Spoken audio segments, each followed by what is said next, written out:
Et nouvel épisode de ce talk ici depuis les Cannes Lions au M Gallery avec The Media Leader et mon invité, mon premier invité du jour, c'est Grégory Gazan, CEO de Snapchat France. Bonjour. Bonjour. Merci Grégory, très présent Snapchat cette année, on vous voit un peu partout au-dessus de la Malmaison. Vous avez fait un concert avec une plage un petit peu plus loin sur la Croisette. En tout cas, vous êtes très présent, vous avez dévoilé le Snap Generation Report. Quelle tendance clé tu identifies chez les usages des jeunes générations sur Snapchat, puisque on sait qu'aujourd'hui les publicitaires ils veulent atteindre la Gen Z et je crois que Snapchat c'est quand même the place to be pour ça. Hein. Ouais, le premier élément, c'est de rappeler que Snap, en fait, c'est la plateforme de la Gen Z. En France, on a 91% des 15-24 ans qui sont sur la plateforme, mais on a aussi 75% des 25-40. Donc tu touches la Gen Z, tout le monde, et les millennials. Sur ce report qu'on a publié, on voulait partager en fait les enseignements qu'on voit au niveau de cette génération. Et le premier élément, c'est une recherche d'authenticité. Tu as un côté low-fi qu'on avait comme low fidélité dans les années 80-90 où tu avais, tu sais, dans la musique en fait ce côté nostalgie du vinyle. Et donc en fait sur Snap, ce qu'on voit, c'est l'utilisation notamment de lens avec le mot blur, donc flou à l'intérieur, qui a été fait 3,4 milliards de fois l'an dernier. Un peu Polaroid, hein, c'est un peu ça. Hein. Un peu Polaroid, un peu pas tout à fait parfaitement imparfait. Tu vois, c'est pas une dégradation, c'est une dégradation volontaire, mais pour retrouver en fait ce côté un peu rétro, un peu backstage. Et on a ce côté-là. Et en fait, les gens sont sur Snap pour le côté présence et pas apparence. Et ça, c'est vachement important pour nous parce qu'on a longtemps parlé, on en parle encore de la récession de l'amitié en fait aux États-Unis. Et en fait, sur Snap, ce qu'on voit, c'est que les gens viennent pour se connecter. C'est une application de communication avec leurs amis, leur famille. Et ils ont échangé 880 milliards de messages au premier trimestre. Mais ce qui est intéressant, c'est qu'en fait, la part de la voix, des échanges vocaux, en fait, augmente énormément. Donc, le fait de pouvoir échanger. Donc on a quasiment 28 millions de minutes par jour de messages vocaux. C'est quoi, c'est de la paresse, on veut plus écrire ou Ouais, c'est tu transmets pas les mêmes émotions, c'est plus authentique tu vois. Avec la voix, c'est ouais, ça. Ça va vite, tu transmets pas les mêmes émotions, tu as ce côté authenticité et tu le retrouves en fait, c'est 30% d'augmentation de cette partie-là. Donc les gens sont sur la plateforme, ils sont de plus en plus actifs, donc ça c'est important pour nous.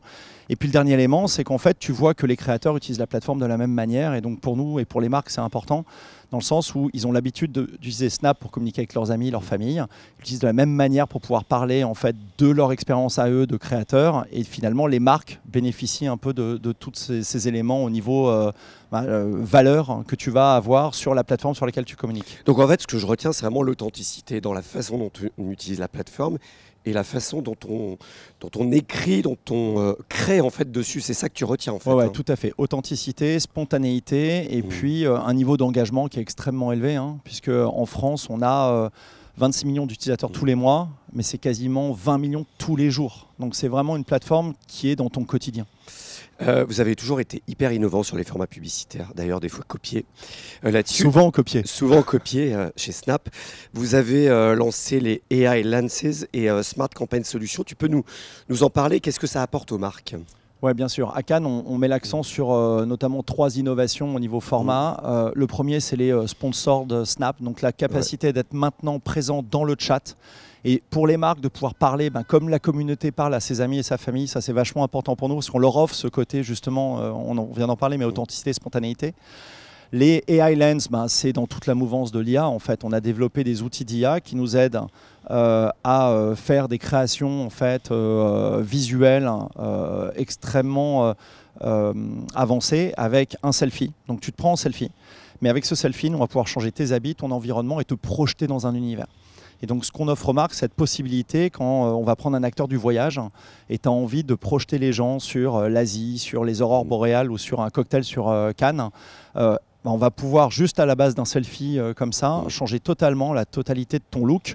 Mais c'est toujours toi et c'est toi qui y es et tu te projettes. Donc ça, c'est une facilité pour les marques en fait, d'arriver à engager la conversation avec la communauté. J'imagine que pour ceux par exemple qui vendent de la mode, que c'est assez génial, il suffit de se prendre en photo et de voir son outfit. Exactement, la mode, on a des clients maquillage, comme Uber Eats, maquillage aussi, tu vas avoir la partie McDo qui est vachement présente sur ces formats-là. Donc ça, on commence vraiment à le développer. Et puis l'IA est aussi présente dans la programmation des campagnes. On a développé des outils qui te permettent de programmer tes campagnes et forcément de les optimiser. Donc on a le smart bidding. Donc tu vas déterminer quel est ton objectif de campagne et Snap va automatiquement optimiser toute ta campagne, que ce soit sur tes créations publicitaires ou sur les emplacements et également sur les coûts d'achat pour pouvoir générer en fait un retour sur investissement qui est en adéquation avec ce que tu attends. C'est ce que je retiens aujourd'hui, c'est que les grandes plateformes, notamment vous, vous utilisez l'IA pour aller chercher les plus petits annonceurs, TPE, PME, c'est ça l'objectif aussi? Tu as toujours eu une volonté en fait de scale de toutes les plateformes et tu vois que c'est le secret finalement, c'est plus tu vas avoir de clients. On adresse nous aujourd'hui les très gros clients, mais on adresse énormément le mid et small business comme on dit. C'était 80% de clients en plus au premier trimestre sur Snap par rapport à l'année d'avant.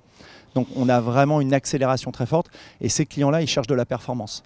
Et 75% de nos revenus sur le premier trimestre, ils viennent en fait du lower funnel, de cette partie performance qui fonctionne très très bien sur la plateforme.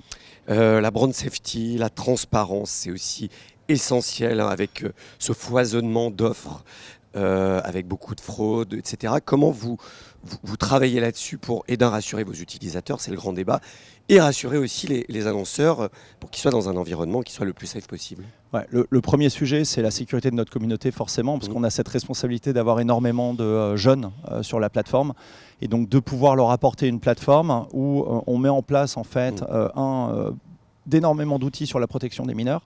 Deux, des plateformes qui sont là contre justement pour la santé mentale, pour ce côté Here for You. Here for You, c'est une plateforme où on travaille avec le 3114, la ligne anti-suicide, etc. pour mettre en relation les gens dans la détresse avec des conseillers. Et donc on a tout cet aspect vraiment éthique très fort. Pareil pour l'addiction avec Heads Up. Et ensuite sur la partie brand safety pour les clients, on a aujourd'hui, on travaille avec plus de 100 marques médias sur la plateforme qui sont présentes, qui créent du contenu. Ce que nous apporte, ça nous apporte du contenu journalistique de qualité, une absence de fake news, et on a été mesuré par IAS, Integral Ad Science, comme étant 99,9% brand safe. Donc il nous reste un 0,1% qui traîne quelque part qu'on va adresser.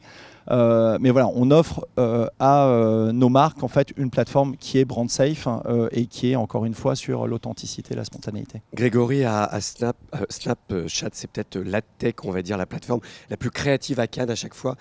Vous faites souvent des collaborations, là, vous annoncez la collaboration artistique avec Jean-Michel Otoniel. Pourquoi finalement autant parler de création artistique alors que en fait vous êtes une plateforme en fait, hein? Ouais, mais c'est important pour nous. Snap, ça s'ouvre sur un appareil photo. On a un fondateur qui volontairement, on ferait beaucoup plus de business sans ouvrir sur l'appareil photo, mais on veut que notre communauté, elle crée. On veut qu'il y ait cette création qui soit au cœur de la plateforme, qu'il y ait cet échange. Et par extension, en fait, on a des outils de réalité augmentée qui sont extrêmement puissants. On a ouvert en France, il y a 4 ans, un centre d'excellence sur la réalité augmentée qui s'appelle l'ER Studio, qui est à Paris. Et cet ER Studio a décidé, en fait, cette année, on va travailler ensemble sur une résidence d'artistes. Et donc, on a eu Charles Pétillon pour l'inauguration de nos bureaux récemment, de nouveaux bureaux à Paris, qui a fait une œuvre magnifique qu'on a inaugurée avec notre président. Et on a aujourd'hui un partenariat avec Jean-Michel Otoniel à la Malmaison. Pardon ? Sur la Croisette. Sur la Croisette, exactement. Et qui met en avant en fait ses œuvres au travers en fait de lens de réalité augmentée. On va pouvoir soi-même recréer à sa façon une œuvre. On va pouvoir avoir cette fluidité et on va l'avoir aussi au travers de nos spectacles qui sont nos lunettes de réalité augmentée qu'on a annoncé être disponibles pour le public l'an prochain. Très bien, merci beaucoup Grégory. Snapchat très présent à Cannes cette année. Bon Cannes à toi et à très vite.